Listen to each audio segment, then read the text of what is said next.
Just 2 years after Governor Gavin Newsom announced California had beat big oil, the state is now placing a pause on its power to penalize oil companies for excessive profits. Good evening and thanks for joining us. I'm Steffi Roche. I'm Carlo Cicchetto. While state officials say this move will help protect consumers, critics counter that it could lead to greater price spikes at the pump. CBS 8's Richard Allen is here with more on how long this pause will last and why oil companies say that it isn't long enough. And Steffi and Carlo, that's right. You might remember that Governor Newsom called a special session back in 2022 to pass legislation allowing the state to hold oil companies accountable for making too much money. Now, that followed a summer of record high fuel prices.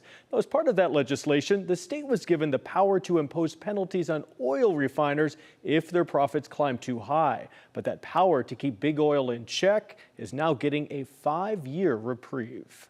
I'm really troubled. I'm frankly disgusted.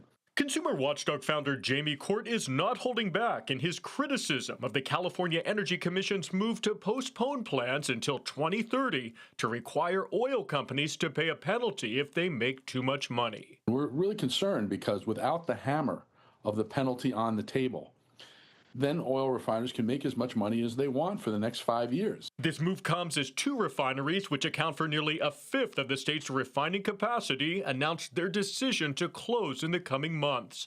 For its part, the state's Energy Commission says this move will help ensure a reliable and affordable source of fuel, telling CBS 8, quote, "The fact is, supply is declining faster than demand, and we need to bring them into alignment. That means slowing supply loss while aggressively pursuing the transition to zero-emission vehicles. We believe this additional time will increase industry confidence enough to secure investments in refinery maintenance, and is therefore a prudent way to ensure employee safety and maintain a safe, reliable, affordable supply of fuel during this critical point in the transition to a carbon-free transportation system." It's finally time to hold big oil accountable. For critics, though, this move appears as a step backward. As I was stunned.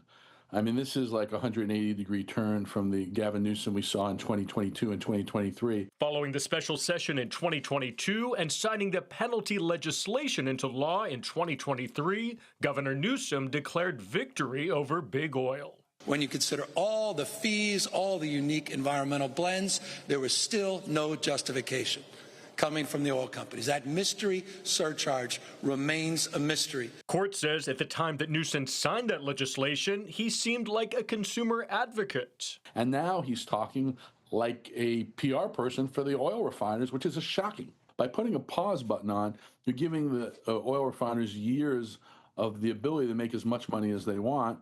And that's not smart given what we saw in 2022, because when they had that freedom before, they abused it.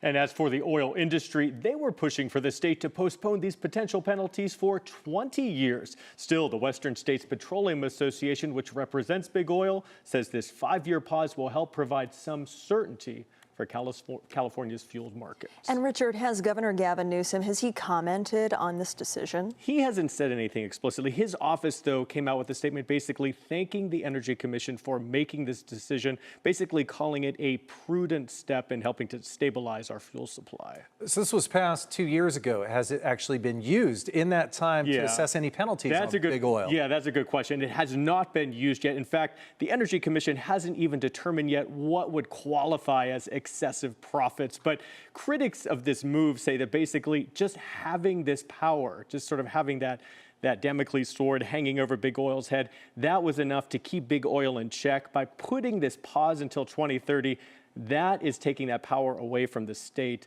and leaving consumers in a vulnerable position. Makes it feel kind of performative.